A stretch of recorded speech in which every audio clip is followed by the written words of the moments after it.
akkam jirtan daawwattoota keenya kabajamoo Oromiyaa International Broadcasting irraa oduu qabannee isin fidanneeti jirra kan oduu isinitti himu an Muhammad Abdusalaame. Hooggantoonni olaanoon TPLF bakka jiranii namni eeruu kanne birrii miliyoona 10 badhaasa jedhe raayyaan ittisa biyyaa Itoophiyaa. Miidiyaa biyyaalessaa ETV'n qondaala olaanaa raayyaa ittisaa tokko obeeffachuun akka gabaasetti badhaasni kun nama bakka hooggantoonni TPLF jiran eeruuf kennamaa jechuun dubbatan. Bal'ina oduu kanaa Daraartuu Shaamii waan qindeeffatte qabdi. Hooggantoonni olaanaa TPLF bakka jiran namni eeruu kennaa birrii miliyoona 10 badhaasa jedha raayyaan ittisa biyyaa Itoophiyaa. Miidiyaa biyyoolessaa TV Itoophiyaa qondaala olaanaa raayyaa ittisa biyyaa tokko wabeeffachuun akka gabaasetti badhaasni qarshii kun nama bakka hooggantoonni olaanoo TPLF jiran eeruu kennamuu kan qophaa'ee jechuudhaan dubbatan. Hooggantoota baqarra jiran yeroo gabaabaa keessatti to'annoo jala oolchuufis badhaasni qophaa'ee jedha. Jeneraal Asaarat Deenor namni bakka isaan jiran beeku qaamaan dhiyaate yookiin lakkoofsa bilbila raayyaa ittisa biyyaa himame irratti eeruudhaan kennuu danda'a jechuudhaan dubbata. Haa ta'u malee torbee dabrees wayita gara Maqalee imalu ajajoota raayyaa ittisa biyyaa waliin mari'ata muummee ministeera Abiyyi Ahmad hooggantoota TPLF ariitiidhaan to'annoo jala oolchuu barbaachisaa ta'uu dubbatanii turan. Guutuu Oromiyaa keessatti hidhaa fi reebichi garaagaraa akkumatti fufetti jira.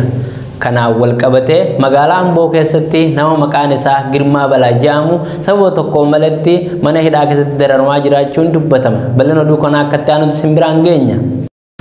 Guutummaa Oromiyaa keessatti rakkinni garaagaraa akkumatti fufetti jira. Kanaan wal qabatee haalli magaalaa Amboo keessatti adeemaa jiru hedduu yaaddeessaadha jedhan jiraattonni. Namoota jireenya dhuunfaa isaanii jiraachaa jiran shanee deeggartaa jedhanii hidhuu tumichaa fi qabeenya isaanii jalaa mancaasuun dararaan hammana hin jedhamne irratti akka gaggeessaa jiran maddeen keenya OIB'f himan. Doorsisaan akkas jedhus jira. Yoo nu hin deeggarre ni hidhamtaa fi akka nagayaan hojii kee hojjettu nu deeggaruu qabda jedhanii ummata sodaachisaa akka jiran dubbata jiraattonni. Namni bilchiginaa hin deeggarre marti adamsamee hidhamaa jiraachuu kan dubbatan jiraattonni. Namni maqaan isaa Girmaa Balaa jedhamu hojii dhuunfaa isaanii mana qorichaa hojjetanii nama jireenya dhuunfaa isaanii gaggeeffataa jiran yoo ta'u sababa tokko malee hidhamanii dararamaa akka jiruu fi Amboo keessatti jiraachuun hedduu akka ulfaataa ta'e himan. Walumaa galatti haalli Amboo keessa jiru bobbaanee galuuf rakkachaa akka jiranii fi kan jedhan jiraattonni Amboo ummanni keenya gamtaadhaan sossee mootummaa yeroon isaa dabarte kana falmiidhaan dura dhaabbate ofirraa qolachuu fi buusuu qabnaa jedha. Godina Harargee Bahaa aanaa Harmaayaa keessatti ammas namoota sabboonummaa qabanii fi nama sabaaf yaadu hidhuu fi dararuun akkumatti fufetti jira jechuun maddi keenya bilbilaan OIB'tti hime.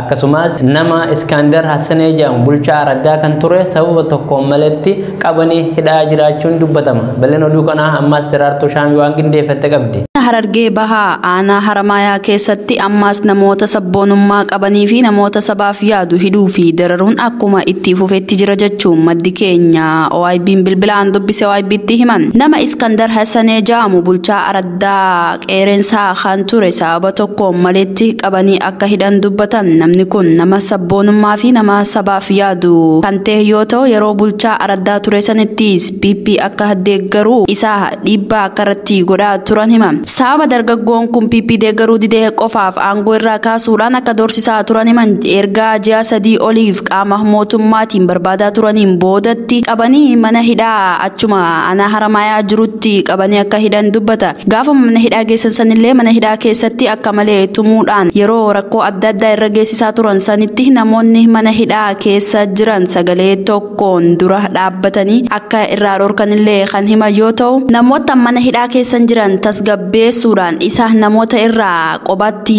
baasuudhaan akka malee akka dararaa jiran himan. Mana hidhaa inni jiru kana keessatti nama isa laaluuf dhaqellee akka doorsisan himan maddi keenya kun. Kana malees reebichi isa irratti raawwatame irraa kan ka'e yeroo ammaan tana haalli fayyaa isaatii fi haalli inni keessa jiru akka rakkoo hamaa keessatti argamu dubbatan. Akkasumas akka dhaamsaatti kan dhaammatan maddi keenya kun ummanni Oromoo yeroo ammaan tana haala rakkoo cimaa keessa jiru kanatti tokkummaa isaa cimsatee hin falmatu taanaan rakkoon as deemaa jiru waan nama yaaddeessu jedhan. Kana malees namootan firoottan poolisii Oromiyaa keessaa qaban ummata isaanii cinaa akka dhaabbatan akka itti dhaammatanillee dubbatan. Maqaan isaa guutuu Iskandar Hassanee jedhama. Godina Harargee Bahaa aanaa Oromiyaa irratti qeerransaa irraa hidhame. Namni kun duraan liqambar ture. Liqambar araddaa jechuun bulchaa araddaa ture. Mucaa kana qabanii hedduu dararaa turan. Osoo inni liqambar irra jiru, liqambarummaa jechuun dura taa'ummaa irra jiru, bulchiinsa araddaa irra osoo inni jiru, PP deeggarsaa waan jiru maallaqaa fi namoota akka nu deeggaran taasisii jaaniitti dhufan. Inni didee ani isin hin deeggaru jee isin agarra hin jirtanii isin hin deeggaru jee didee. Eegee inni didee aangoo irraa fuudhanii sanboota qabuuf barbaadu eegalan. Baatii 3 caalaa ala jiraate mucaan kun. Amma torbee 3 dura qabanii mana hidhaa geessan. Mana hidhaa keessatti uummata hojii hidhanii jiran isa qofa gabbaasanii tuman. Uummanni bakka akka jirutti mana hidhaa keessaa faca'e sababa isaatiin jechuudha. Sababa inni isa tumuutiin nama sabaa dhimmamu tokko gaagachallutti. Yeroo uummanni gaffaca'u uummata tasgabbeessanii gara isa qofa baasanii yeroo takkatti nama 7 yeroo namni 7 irraa fara fudhatee ammallee deebi'ee nama 7. Nama kana yoo fuula isaa ilaalte qaama isaa ilaalte hedduu si rifachiisa. Yoo itti maallaqa geessuuf yookiin immoo nyaatallee geessuuf uffata geessuuf tidhee atuu hin dhiifamtu jechuudha. Kana immoo nama biroo ilaaluu dhaquuf dhayneen nama biroo akka nama ilaaluuf dhaynee gayyaamnee gaafannisa. Kunoo nama rifachiisa. Fuula kana hundaa'uu ciranii hokkee sana cufa qabanii ciranii. Dhaamsiin uummata Oromootiif qabu uummanni keenya bakka jirru wal jaaraa. Jaarmee irratti haa deebinu.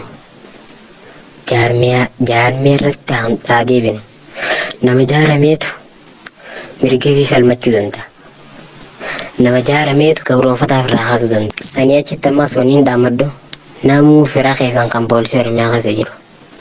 Karaa ittisa keessa jiru haa ta'u. Isaan hundaanuu uummata keessa irra rasaasan roobsinaa. Nama keessan hin tuminaa. Hin ajjeesinaa.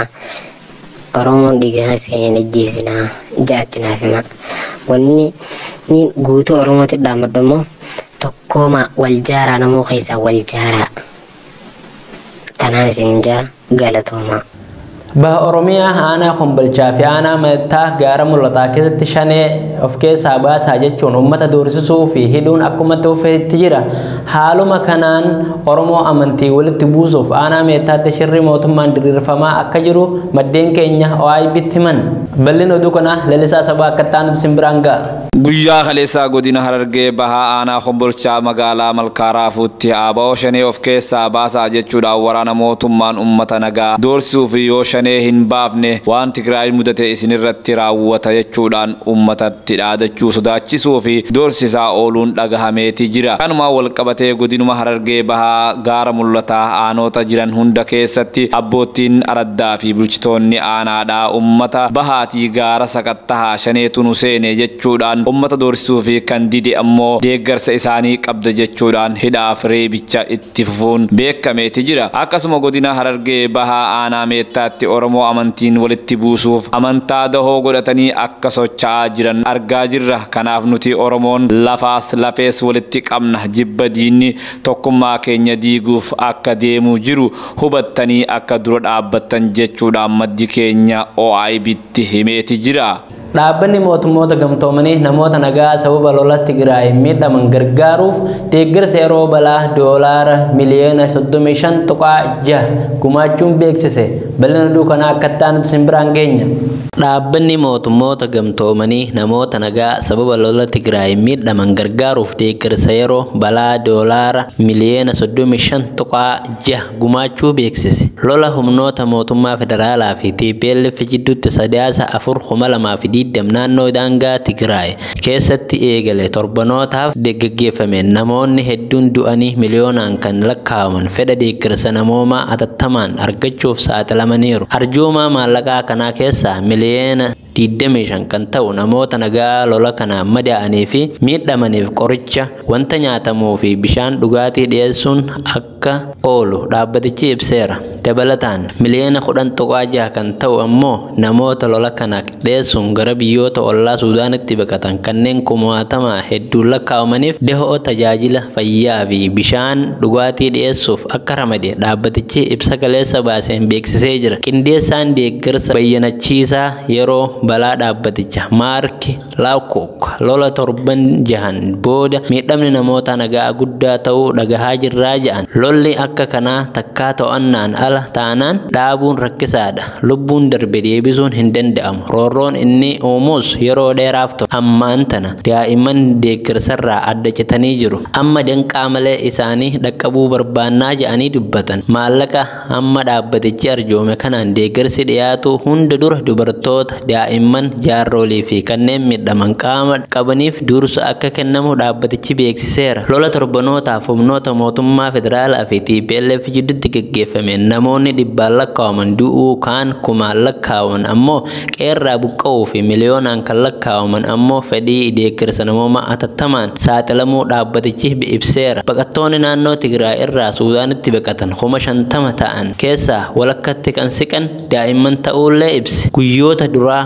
ibsa dhaabbatichi baaseen deeggarsa kennuuf sochiin hojjettoota dhaabbatichaa daangeffamuu isaatiin daa'imman miliyoona 2.3 ta'an naannoo Tigraay keessatti deeggarsa argachuuf rakkachuu ibsee ture. Ejensiiwwan deeggarsa dhaabbata mootummoota gamtoomanii naannoo Tigraay keessatti deeggarsa kennuuf sochiin isaanii akka hin daangeffamne irra deddeebiin gaafachaas turan. Mootummaan Itoophiyaa gama isaaniin hojii deeggarsa namoomaa dhiyeessuu olaantummaa kan qindeessu ta'uu fi dhorkaan sochii kan dhagahame kaahamee nageenya hojjettoota gargaarsa eeguuf akka ta'e hima. Tole egaa daawwattoota keenya kabajamoo oduun har'aaf qabannee isiniif dhiyaanne kanuma hanga ammaatti daawwattanii oduu biraatiin hanga walitti deebinutti nagaan nuuf tura.